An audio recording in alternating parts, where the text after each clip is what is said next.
Hello and welcome to another episode review of Junji Ito Maniac, Japanese Tales of the Macabre. This is episode 3, The Hanging Balloons, and oh my god, I was so excited when I saw this one. For anyone who doesn't know, I have no idea what stories got adapted. I have no idea what the next episode is going to be. I decided not to look ahead of time because I kind of want to be surprised. So I had no idea that this episode is actually going to get adapted. I kind of had a feeling that it might have when I saw Terumi Fujino show up as an Easter egg in the ice cream truck story, but I had no idea. Like I wasn't 100% sure, but sure enough, it did, and boy, am I so excited! Like I'm so glad to see because The Hanging Balloons is one of my favorite Junji Ito stories. It's just so freaking weird and if you were to describe it to people, it would be kind of comedic, but the way that it's told is actually just really freaky and unnerving. So we start off with our main character. Her name is Kazuko, and Kazuko is in her room, and she's freaking out, and there's a knocking on her window, and it's a voice that's telling her to open up the window. And then we cut to a flashback, and we see Terumi Fujino dead. Terumi Fujino has hanged herself, and her body was discovered. Terumi Fujino is like a famous pop idol. She has a lot of fans. She was also Kazuko's best friend. And so Kazuko is, sad and heartbroken, and she has no idea why Terumi would do this. Like, there have been no signs that Terumi would ever off herself like this. And so we see Terumi's funeral, and all of Terumi's fans are outside crying. All of her schoolmates are inside crying. Everyone's just upset. Eventually, the funeral ends, and Kazuko is outside with 3 of her friends, and they're trying to figure out, what the hell is going on? Like, why would Terumi do this? Like, she never showed any signs that anything was wrong. Like, why would she off herself like this? And then they hear an argument in the distance, and it is Shiraishi, and Shiraishi is being accosted by some of Terumi's friends. And Shiraishi was Terumi's former boyfriend. He was against Terumi becoming an idol and joining the showbiz industry, and they believe that Shiraishi is the reason for Terumi's death, that their breakup and him not being supportive of her is what caused her to eventually take her own life. And so they're about to beat him up when Kazuko gets involved and says, hey, if you do anything, I'm going to call the cops. The funeral service just ended. There were a bunch of cops there. They'll be here any minute. Leave him alone. And so the boys decide to leave. And Shirashi's there. And Shirashi's like, maybe they're right. Maybe my nagging drove her to do this. Maybe my nagging of trying to get her to stop is what would eventually push her over the edge. And Kazuka says, no, she wouldn't do that because of you. Knock it off. Stop blaming yourself. And throughout this, we keep getting cuts to the present day where Kazuko is in her room just huddling, in a fetal position as there's just constant knockings on her window. And most of the story is told as a flashback leading up to what happened and what brought Kazuko into this moment. We see that there's a bunch of news reports about how there have been ghost sightings of Terumi, about how people have seen apparitions of her head. It's just basically a giant version of her head floating in the sky with nothing from the neck down. A lot of her fans have actually also saw this ghost head, and they've all blacked out. And people are chalking this up to mass hysteria. Like, there's one professor who says that regardless of if ghosts exist or not, I think there can be a logical explanation for this. I think the grief, and loss of a beloved idol has its cause all of the mental state of the public to just kind of become unbalanced, and they're just having a bunch of mass hallucinations. And I don't think the floating head is actually a real thing. And then we cut to another news report where someone has shown a picture of what they describe as the floating head, and it's kind of freaky and stuff. And one of the people on the news site are saying her neck was almost nearly torn off from the noose, because the noose wasn't a rope noose. It was like a metal wire. And her head was almost decapitated because of the wire, choking into her neck. do you think maybe that could explain why the ghost is just a giant disembodied head? People are like, oh, that could be a reason. And so we cut to Kazuko. She's at school, and there's a bunch of boys, and they're looking at tabloids, and there's pictures of Terumi's floating head. And no one knows if it's real or not, but they're all just talking about it, how it's freaky and stuff. And Kazuko leaves the classroom, and as she's walking down the hallway, she sees Shirashi. And she says, man, like this whole like story has gone out of hand. They've forgotten all about Terumi killing herself, and now they're just talking about ghost stories. And Shirashi's like, I think it's true, because every night I see her in my backyard. She just stares at me with her blank eyes. It feels like the eyes are calling me. And Kazuka doesn't really believe him, but he's like, next time they show up, I'll call you, and you can see for yourself that I'm not lying, that I'm telling the truth. And so Kazuko goes home. She's doing her homework when her brother tells her, hey, you got a call from some boy. And she goes down and she answers, and it's Shirashi. Shirashi says, it's here. I'm at a payphone in front of the Eisho temple. Come down here and you can see it for yourself. So Kazuko rushes down towards the temple, and she sees the giant head of Terumi. And she's like freaking out when all of a sudden she sees Shirashi. And Shirashi's standing up on, he's like climbed up a tree, and he's standing on a branch, and he's calling down to Terumi, and he's asking for forgiveness. And unknown to him, this metal noose is coming down and slowly starting to wrap around his head. And Kazuka tries to tell him to watch out, but it's too late. The noose gets him around the neck, yanks and snaps his neck, and he dies. And she's like freaking out, and she's trying to find maybe some way she can get him down, when all of a sudden the body starts getting dragged up. And it turns out that the noose belongs to the giant floating disembodied head of Shirashi. And I will say that this is a part that's supposed to be really creepy and disturbing, but the way they done it, it comes across as unintentionally comical.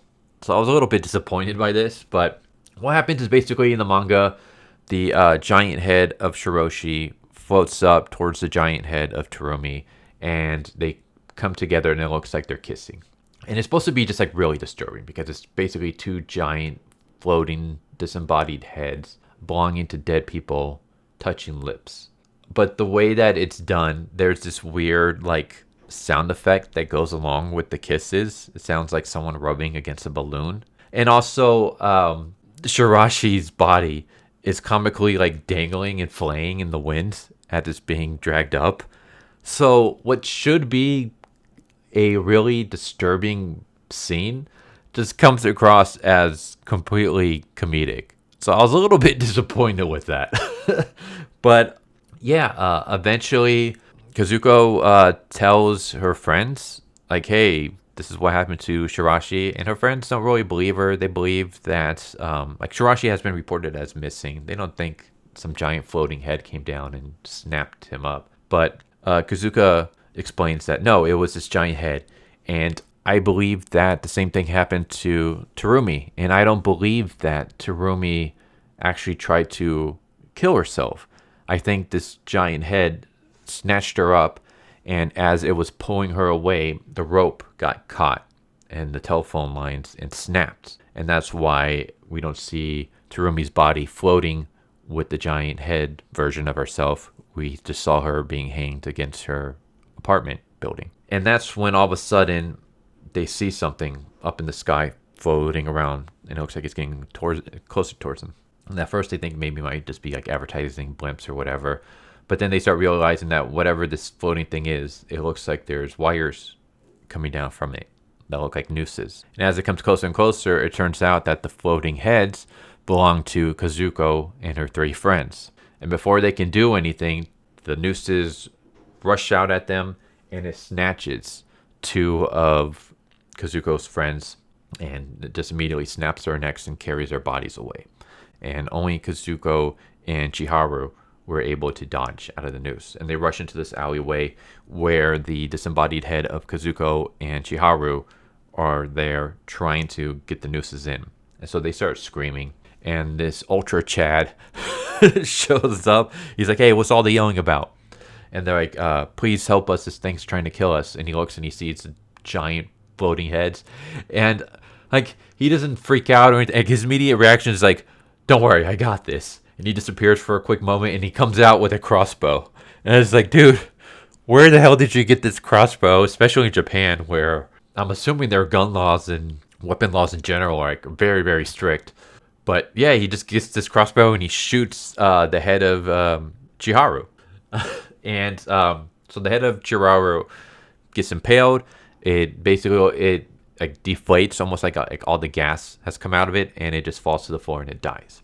And Kazuko's excited. She's like, look, Chiharu, he got rid of your head. Like, you're safe. And now she turns to Chiharu. All of a sudden, a hole appears in Chiharu's face, and her face starts deflating, just like her disembodied head did. And Chiharu falls to the floor dead. So Kazuko freaks out. She runs back home, and she's with her family. And she notices as she's running into her house, she sees the floating heads of her mom, dad, and brother. We start watching the news report, and we just see that Japan is under attack by these strange flying objects. We just see a bunch of disembodied heads floating everywhere, and the bodies, like the human versions that belong to those heads that have been caught, are dangling in the air. So we just see like this horrifying scene of these giant heads and the victims dangling from them. And the news reporter is like, oh my God, what's that? I see my own face among the flock. It's coming towards me. And the noose comes and wraps around his head and yanks him out and kills him. And then we cut to another news report where this guy is saying, this just came in. Whatever you do, do not attack the mysterious flying objects. If you were to impale them or burn them, whatever happens to the floating heads happens to the human that the floating head belongs to, which is what we saw with Chiharu. And this is when we just have this moment that I'm like, what the hell is going on here? The dad's like, well, time for me to go to work. And then his family's like, what? Are you crazy? What the hell's wrong with you? There's a bunch of giant heads out there killing everybody. Yours is out there too. Why would you go to work? And the dad's like, it's something that I gotta do. Don't worry, like, I have a strategy to protect myself. And yeah, it's this moment of the story never made any sense to me. It happens in the manga too. It's just the dad is just, I guess, a huge workaholic or something. Why he would go out, I have no idea. But he decides, yeah, I'm gonna go to work. So his idea is that he's gonna put his arms up, so that basically his arms are kind of blocking his neck, and he rushes out. But his head sees him, wraps around him regardless, and while it doesn't choke him, it just pulls him up. And so he's dangling up in the air, and it squeezes him until his body just breaks. So the rope just tightens around his body because it couldn't get his neck, and kills him that way. So his dead body is floating up there. And now it's just the mom, Kazuko, and her brother. More time passes, and the brother is like, all right, forget this. Like, I got to get some food. If we stay in here, we're going to starve to death. And of course, Kazuko and the mom are like, no, what are you doing? It's dangerous out there. And he's like, yeah, but if we don't leave, we're just going to die anyways. So we might as well just try and risk it. We need food. I have an idea. Like, I'm not going to let that thing get me. I'm going to stab it with this. And he pulls out an umbrella. And he's like, don't worry, I'm going to be back with food. And so he rushes out, and his disembodied head comes down and tries to get him, and he throws the umbrella at it, and the umbrella wraps around the noose, and it basically buys him time to make a run for it. So he rushes out. But a couple of days pass, and he never shows up. And so the mom eventually just has a mental break, and she opens up the sliding door, steps out, and allows her balloon to get her. And so she's dead. And now it's just Kazuko all by herself. And that's when we cut to the present time, where we see Kazuko in the house alone, just in a fetal position, wondering what she's going to do. And the head that keeps knocking on the door and saying to let me in is her voice. It's her head.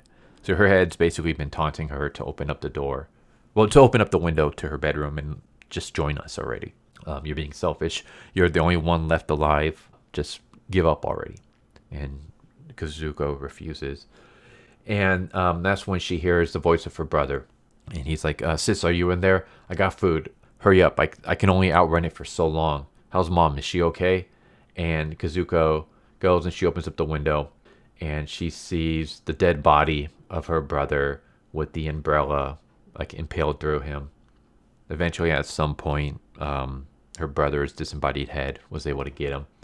And she's just kind of standing there staring. She just mentally breaks. Like all her family's dead at this point. And as she's just staring out the window, her head arrives and her metal noose goes, and it goes right in front of Kazuko's head. And that's the final shot we see before the episode ends. And yeah, I freaking love this episode. I will say that there are parts that were kind of unintentionally funny. Like I said, the kissing scene and Shirashi's body being dragged away. Also, some of the animation is a little like the balloon heads are 3D. They're like 3D shell shaded, kind of like Chainsaw Man, but not as good. So there are times where it looks very like noticeable. But overall, like I thought it was a good adaptation. Very faithful to the actual manga. Even the ending is pretty much faithful. Almost a 1-for-1, I would say. Maybe just a couple of small changes here and there, but nothing to really affect the story in any way. But I loved it. Like I said before, Hanging Balloons is one of my favorite Junji Ito stories. I don't know why. I think it's just, I have a huge fascination with the whole bodies floating in the sky. Like I know there's that one, well, there's not one, but there's a bunch of like, I don't want to call them memes because they're not funny, but they're like screenshots that people do where it's like shadowy figures just floating in the sky. Stuff like that. Just, I find them just really freaky and unnerving, and I love them. And that's what this episode kind of reminds me of because, like, I mean, especially when we get the shots of just all the disembodied heads floating and then this dragging, like the dangling bodies of their victims in the sky. Like, it's just a really creepy scene. But like, if you were to describe this story to someone, like, yeah, there's like there's a bunch of giant heads that float like balloons and then they kill people. It's like, oh, okay, that sounds kind of weird. Like, how is that creepy in any way? But if you actually like read the story or watch it, then it's like, yeah, this is really freaking messed up because it's like, how do you survive? You can't destroy your own balloon. You can't destroy other people's balloon. If you destroy any of the balloons, then the people that the balloons belong to die. So you can't destroy them. The only thing you can do is lock yourself inside. But eventually, at some point, you're going to run out of food and water.